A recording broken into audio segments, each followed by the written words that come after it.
വെല്ലുവിളിക്കുക കൂടി ചെയ്യുന്നൊരു ബജറ്റാണ് എന്നുള്ളതാണ് ഈ വിഷയത്തിൽ എന്റെ ടേക്ക്.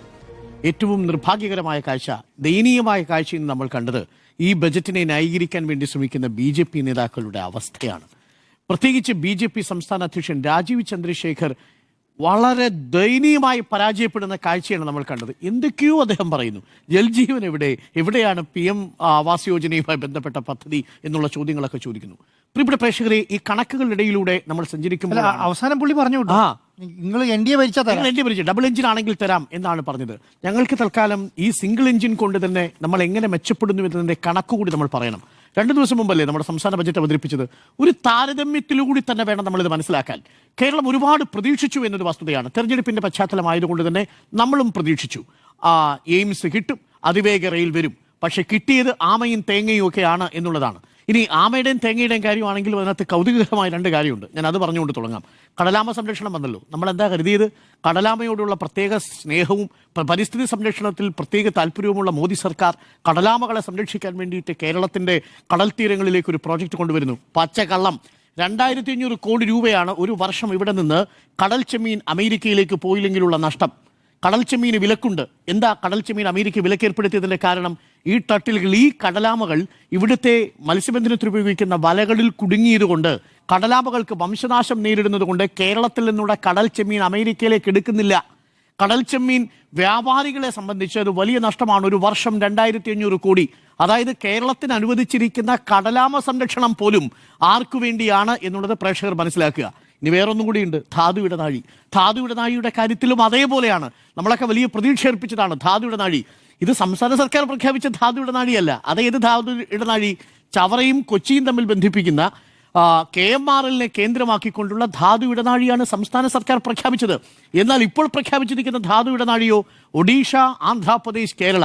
കേരളത്തിന്റെ കടൽ തീരത്തുള്ള ഏറ്റവും കൂടുതൽ ധാതു സമ്പത്തുകളുള്ള ആഴക്കടലിൽ നിന്ന് ഖനനം ചെയ്ത്, കേരളത്തിന്റെ തീരക്കടലിൽ നിന്ന് ഖനനം ചെയ്ത് നമ്മളുടെ ഈ ഇൽമനൈറ്റ് അടക്കമുള്ള ധാതു പദാർത്ഥങ്ങൾ കേരളത്തിന് പുറത്തേക്ക് കടത്തിക്കൊണ്ടു പോകാനുള്ള റൂട്ടാണ് വന്നിരിക്കുന്നത്. പ്രിയപ്പെട്ട പ്രേക്ഷകരെ, ഇത് കേരളത്തിന്റെ പൊതുമേഖലയിൽ ഖനനം നടത്തുന്ന ഒരു സംഗതിയല്ല. കേരളത്തിന് പുറത്ത് കടൽ ഖനനം നടത്താൻ വേണ്ടിയിട്ട് സ്വകാര്യ കമ്പനികൾക്ക് കുത്തകപ്പാട്ടത്തിനുള്ള അനുവാദം കൊടുത്തിരിക്കുന്ന കേന്ദ്ര സർക്കാർ ധാതു ഇടനാഴി എന്ന പേരിൽ കൊണ്ടുവരുന്നത് സംസ്ഥാന സർക്കാർ പ്രഖ്യാപിച്ച പൊതുമേഖലയിൽ നിൽക്കുന്ന ധാതു ഇടനാഴിയല്ല. അപ്പോൾ കടലാമയാണെങ്കിലും ശരി, നമ്മൾ വലിയ പ്രതീക്ഷയോടുകൂടി ഇരുന്ന റെയർ എർത്ത് കോറിഡോർ ആണെങ്കിലും ശരി, ഇതൊന്നും തന്നെ കേരളത്തിന്റെ ഗുണകരമായ ഒന്നല്ല. പിന്നെ എന്താണ് എന്നുള്ളതാണ്. ഞാൻ കണക്കുകളിലൂടെ വരാം. എങ്ങനെയാണ് അവഗണന കേരളത്തോട് കാട്ടിയത്? ബജറ്റിനെ സൂക്ഷ്മമായി വിലയിരുത്തുമ്പോഴാണ് മനസ്സിലാവുന്നത്. ഞാൻ ആദ്യം ഈ താരതമ്യം ഒന്ന് പറയാം. നമ്മുടെ പൊതു കടത്തിൽ നിന്ന് തന്നെ തുടങ്ങാം. അതാണല്ലോ കേന്ദ്രത്തിന്റെ കടത്തെക്കുറിച്ച് നേരത്തെ ജിമ്മി പറഞ്ഞു സൂചിപ്പിച്ചു പോയി. കേന്ദ്രത്തിന്റെ കടത്തിന്റെ GDP കടം റേഷ്യോ എത്രയാ? ഇപ്പോൾ ഏറ്റവും ഒടുവിലുള്ള കണക്കനുസരിച്ച് ഇന്നത്തെ ബജറ്റിൽ അത് 55.6%. 55.6%. കേരളത്തിൻ്റെ എത്രയാണ്? 38.87%. 34.87% കുറഞ്ഞു. കേന്ദ്രത്തിന്റെ കടം 55.6% നിൽക്കുകയും കേരളത്തിന്റെ പൊതുകടം 34.87%. അതായത് കടം GSDP റേഷ്യോ ആയി നിൽക്കുകയും ചെയ്തു. അപ്പോ കേരളമാണോ കേന്ദ്രമാണോ കടത്തിന്റെ കാര്യത്തിൽ മുൻപിൽ നിൽക്കുന്നത്? ഇനി അത് ആക്ച്വൽ ടൈംസിൽ പറയുമ്പോഴേ മനസ്സിലാവും. ഈ ശതമാനം പറഞ്ഞാൽ മനസ്സിലാവൂല. കേന്ദ്രത്തിന്റെ കണക്ക് 200 ലക്ഷം കോടി രൂപ കടന്നു. കേന്ദ്രത്തിന്റെ പൊതുകടം 200 ലക്ഷം കോടി കടന്നു. കേരളത്തിന്റെ പൊതുകടമോ? കേരളം കടക്കണിയിൽപ്പെട്ടിരിക്കുന്നുവെന്ന് കള്ളം പറയുന്നവരോടാണ്. 200 കോടി കേന്ദ്രത്തിന്റെ കടന്നിട്ടുണ്ടെങ്കിൽ കേരളത്തിന്റെ കടമെന്ന് പറയുന്നത് ഏറ്റവും ഒടുവിലുള്ള കണക്കുകൾ പ്രകാരം 4.88 ലക്ഷം കോടിയാണ്. 4,88,000 കോടിയാണ് കേരളത്തിൻ്റെത്. കേന്ദ്രത്തിൻ്റെത് 200 ലക്ഷം കോടി കടന്നു എന്നുള്ളതാണ്. അപ്പോൾ അനുപാതത്തിന്റെ നിരക്കിലും ആക്ച്വൽ ടേംസിൽ നോക്കിയാലും കേന്ദ്രവും കേരളവും തമ്മിൽ കടലോളം ദൂരമുണ്ട് എന്നുള്ളതാണ്. അപ്പോൾ അതുകൊണ്ട് ഇനി കേരളം കടക്കണിയിലാണ് എന്ന് പറഞ്ഞുകൊണ്ട് പ്രത്യേകിച്ച് BJPയുടെ സാമ്പത്തിക ഉപദേഷ്ടാക്കൾ കേരളത്തെ ഉപദേശിക്കാൻ വരരുത്. കേരളം ഏറ്റവും മോശമായ കടക്കണിയുള്ള ആദ്യത്തെ 12 സംസ്ഥാനങ്ങളുടെ പട്ടികയിലില്ല എന്നതും നമ്മൾ ചേർത്ത് വായിക്കണം. അത് പോയിന്റ് നമ്പർ 1. പോയിന്റ് നമ്പർ 2, ഇനി നമുക്ക് രണ്ടാമത്തെ സ്റ്റാറ്റിസ്റ്റിക്സിലേക്ക് വരാം. നമ്മുടെ ഫിസ്ക്കൽ ഡെഫിസിറ്റും കേന്ദ്രത്തിന്റെ ഫിസ്ക്കൽ ഡെഫിസിറ്റും തമ്മിലുള്ള ബന്ധമൊന്ന് നോക്കൂ. ധനക്കമ്മി എത്രയും നിർത്തണമെന്നാണ് പറഞ്ഞത്? 4% കുറയ്ക്കണം. അതല്ലെങ്കിൽ ആരോഗ്യമുള്ള ഒരു എക്കണോമി ആയിരിക്കില്ല എന്നാണ് പറഞ്ഞത്. കേരളത്തിന്റെ എക്കണോമിയാണോ കേന്ദ്രത്തിന്റെ എക്കണോമിയാണോ ആരോഗ്യമുള്ളത്? കേന്ദ്രത്തിന്റെ ധനക്കമ്മി ഫിസ്ക്കൽ ഡെഫിസിറ്റ് 4.4%. കേന്ദ്രത്തിന്റെ ഫിസ്ക്കൽ ഡെഫിസിറ്റ്, കേരളത്തിന്റെ ഫിസ്ക്കൽ ഡെഫിസിറ്റ് 3.86%. 4% താഴെ നിൽക്കുന്നു കേരളം, 3.86. 4.4% കേന്ദ്രത്തിന്റെ ഫിസ്ക്കൽ ഡെഫിസിറ്റ്. അപ്പോൾ ധനക്കമ്മി എവിടെയാണ് കൂടുതൽ? കേന്ദ്രത്തിൽ കൂടുതൽ, കേരളത്തിൽ കുറവ്. പ്രതിശീർഷ വരുമാനം എടുത്തു നോക്കൂ. പ്രതിശീർഷ വരുമാനം കേരളത്തിൽ 1.79 ലക്ഷം. ഇന്നത്തെ ബഡ്ജറ്റിൽ പറയുന്നു ദേശീയ പ്രതിശീർഷ വരുമാനം എന്ന് പറയുന്നത് 1.33 ലക്ഷം. സാമ്പത്തികാവസ്ഥയിലെ അവസ്ഥയാണ് ഞാൻ ഈ പറയുന്നത്. ഇനി ഈ കണക്കുകളെല്ലാം നമ്മളോട് പറയുമ്പോഴും നമ്മളെ എന്തുകൊണ്ട് നിരാകരിച്ചു എന്നുള്ളതാണ്. ഒറ്റ നോട്ടത്തിൽ നോക്കുമ്പോൾ മറ്റെല്ലാ സംസ്ഥാനങ്ങളിലും ഉള്ളതുപോലെ തന്നെയുള്ള ഒരു റിജക്ഷൻ മാത്രമേ ഉള്ളൂ. അല്ല, ഇതിനോടൊപ്പമാണ് നമ്മൾ ധനകാര്യ കമ്മീഷൻ കൂടി ചേർത്ത് വായിക്കേണ്ടത്. 16ാമത് ധനകാര്യ കമ്മീഷന്റെ റെക്കമെൻഡേഷൻ കൂടി വായിക്കുമ്പോഴേ ഈ അവഗണന പൂർത്തിയാവൂ. ശരിക്കും പറഞ്ഞാൽ ഇരുട്ടടിയാണ് കേരളത്തിന് കിട്ടിയത് എന്നുള്ളതാണ് ഈ വിഷയത്തിൽ എൻ്റെ ടേക്ക്. കാരണം ബജറ്റിലുള്ള അവഹേളനം, അപമാനം ഒരു വശത്ത്, കൂടാതെ വളരെ കൃത്യമായിട്ട് നോക്കൂ, ഇത് പിൻവാതിലിലൂടെ കേരളത്തെ എങ്ങനെയാണ് ഉപദ്രവിക്കുന്നതെന്ന് ധനകാര്യ കമ്മീഷൻ പ്രത്യക്ഷത്തിൽ പറയുമ്പോൾ എന്താ, കഴിഞ്ഞ തവണത്തതിനേക്കാൾ മെച്ചപ്പെട്ട ഒരു നികുതി ഷെയർ എല്ലാ സംസ്ഥാനങ്ങൾക്കും തന്നിട്ടുണ്ടല്ലോ. 41% ശരിയാണ്. കഴിഞ്ഞ തവണത്തെ മൊത്തം GST മൊത്തം നികുതി വരുമാനത്തെക്കാൾ ഇക്കുറി 41% ആകുമ്പോൾ ആക്ച്വൽ ടേംസിൽ കൂടും എന്നാണ് പറയുന്നത്. അല്ല, ആക്ച്വൽ ടേംസിൽ കുറയാൻ പോകുന്നു. എങ്ങനെയാ കുറയാൻ പോകുന്നത്? അതാണ് നേരത്തെ ജിമ്മിയും പിയ സുനിലും സൂചിപ്പിച്ചത്. ഇതിനകത്ത് അതിൻ്റെയോടൊപ്പം പറഞ്ഞു വെച്ചിരിക്കുന്ന ഒരു കാര്യമുണ്ട്. ഗ്രാൻസ് ഇൻ എയ്ഡായിട്ട് നമുക്ക് കിട്ടുന്നത് എപ്പോൾ? ഈ അവശ്യ ഗ്രാൻഡായിട്ട് കിട്ടുന്നത്, റവന്യൂ കമ്മിയുടെ ഗ്രാൻഡായിട്ട് നമുക്ക് കിട്ടുന്നത്. അതായത് ഫിസ്ക്കൽ ഡെഫിസിറ്റ് ഉള്ള സംസ്ഥാനങ്ങൾക്ക് ഒരു ഗ്രാൻഡ് ഇൻ എയ്ഡായിട്ട് കൊടുക്കും. നമ്മുടെ സംസ്ഥാനത്തിന് കഴിഞ്ഞ തവണ ഫിസ്ക്കൽ ഡെഫിസിറ്റിന്റെ ഗ്രാൻഡ് ഇൻ എയ്ഡായിട്ട് ലഭിച്ചത് 37,000 കോടി രൂപയാണ്. 37,400 കോടി രൂപ. അവശ്യ ഗ്രാൻഡായി ലഭിച്ചത് 2,412 കോടി. ഇത് രണ്ടും ഇനി മുതൽ ധനകാര്യ കമ്മീഷൻ നൽകൂല എന്ന് പറഞ്ഞാൽ 5 വർഷം കൊണ്ട് കേരളത്തിന് ഫിസ്ക്കൽ ഡെഫിസിറ്റിൽ കിട്ടിയ ഫിസ്ക്കൽ ഡെഫിസിറ്റും ഗ്രാൻഡായിട്ട് കിട്ടിയ, റവന്യൂ ഡെഫിസിറ്റിന്റെ ഗ്രാൻഡായിട്ട് കിട്ടിയ, ഒപ്പം തന്നെ അവശ്യ ഗ്രാൻഡായിട്ട് കിട്ടിയ 40,000 കോടി ഇനി മുതൽ ഉണ്ടാവില്ല. 40,000 കോടി എന്ന് പറഞ്ഞാൽ എത്ര വരും? ഒരു വർഷം 8,000 കോടി വരും.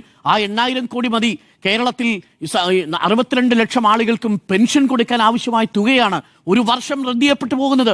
5 വർഷം കൊണ്ട് 40,000 കോടിയുടെ നഷ്ടമുണ്ടാവാൻ പോകുന്നു. 17,000 കോടി സർക്കാർ ആവശ്യപ്പെട്ടതാണ്. ആവശ്യപ്പെട്ടത് പൂർണ്ണമായിട്ടും ഇല്ലാതാക്കി. 8,000 കോടിയുടെ സ്ഥാനത്ത് 17,000 കോടി കിട്ടുമെന്ന് പ്രതീക്ഷിച്ചു. ഇപ്പോൾ 8,000 കോടിയും കിട്ടാത്ത അവസ്ഥയായി എന്നുള്ളതാണ് ധനകാര്യ കമ്മീഷന്റെ മറ്റൊരു പ്രധാനപ്പെട്ട കാര്യം. പ്രിയപ്പെട്ട പ്രേക്ഷകരെ, രണ്ടാമത്തെ ഒരു കാര്യം കൂടി ഞാൻ പറയാം. ഇതിനകത്ത് തന്ത്രപരമായി ഒളിപ്പിച്ചു വെച്ചിരിക്കുന്ന ഒരു കാര്യമുണ്ട്. നമ്മുടെ സംസ്ഥാന സർക്കാർ ആവശ്യപ്പെട്ട എന്താ?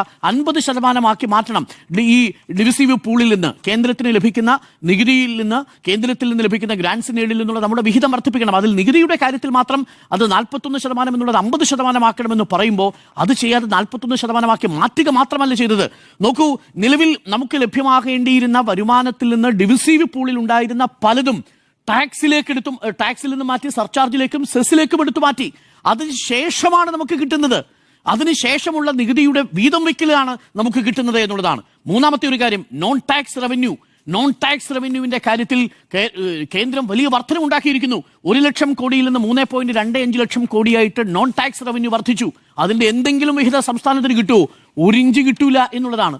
1% പോലും കേരളത്തിന് കിട്ടുന്നില്ല എന്നുള്ളതാണ്. അപ്പോൾ നോൺ ടാക്സ് റവന്യൂന്റെ കാര്യത്തിൽ വർധനയില്ല. നമുക്ക് കിട്ടിയിരുന്ന റവന്യൂ ഡെഫിസിറ്റിന്റെ ഗ്രാൻഡായിട്ടും അവശ്യ ഗ്രാൻഡായിട്ടും ധനകാര്യ കമ്മീഷൻ റെക്കമെൻഡ് ചെയ്തിരിക്കുന്നത് പ്രകാരം കിട്ടുന്നില്ല എന്നുള്ളതാണ് അടുത്ത കാര്യം.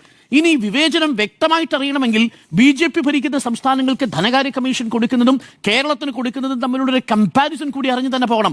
ഉത്തർപ്രദേശിന് 17.6719, അതായത് 100 രൂപ കേന്ദ്രം മൊത്തം സംസ്ഥാനങ്ങൾക്കുമായി വീതിച്ച് നൽകുമ്പോൾ ഉത്തർപ്രദേശിന് 17 രൂപ കൊടുക്കുന്നു.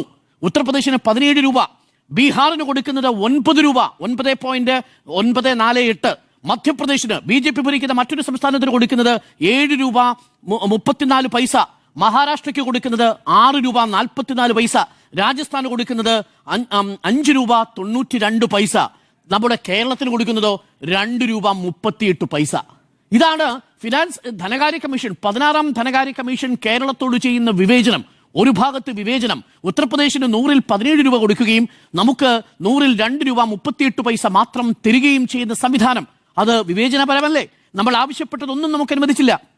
വിഴിഞ്ഞത്തിന്റെ ഞാൻ പ്രതീക്ഷിച്ചു ഒരുപക്ഷെ ഈ ബജറ്റിലെങ്കിലും ആ VGF ഫണ്ട് അങ്ങ് ലോണ് എന്ന നിലയിൽ നിന്ന് മാറ്റി അത് ഫണ്ടായിട്ട് കൊടുത്തേക്കാമെന്ന് തീരുമാനിച്ചു. വിഴിഞ്ഞമെന്നൊരു വാക്ക് പരാമർശിച്ചിട്ടില്ല.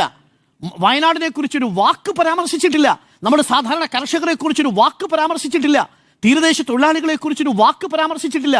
ഇതെവിടെയാണ് ഈ ബജറ്റ് ചേർത്തു പിടിക്കുന്ന? കർത്തവ്യ എന്നാണ് പറഞ്ഞിരിക്കുന്നത്. ഇത് കർത്തവ്യമല്ല, ഇത് കർമ്മഫലമാണ് എന്നുള്ളതാണ് എനിക്ക് ഇതിനകത്ത് പറയാനുള്ളത്. ഞാനതിൽ വിശ്വസിക്കുന്നില്ലെങ്കിൽ പോലും ആ അവസ്ഥയിലാണ് ഇപ്പോൾ എത്തി നിൽക്കുന്നത്.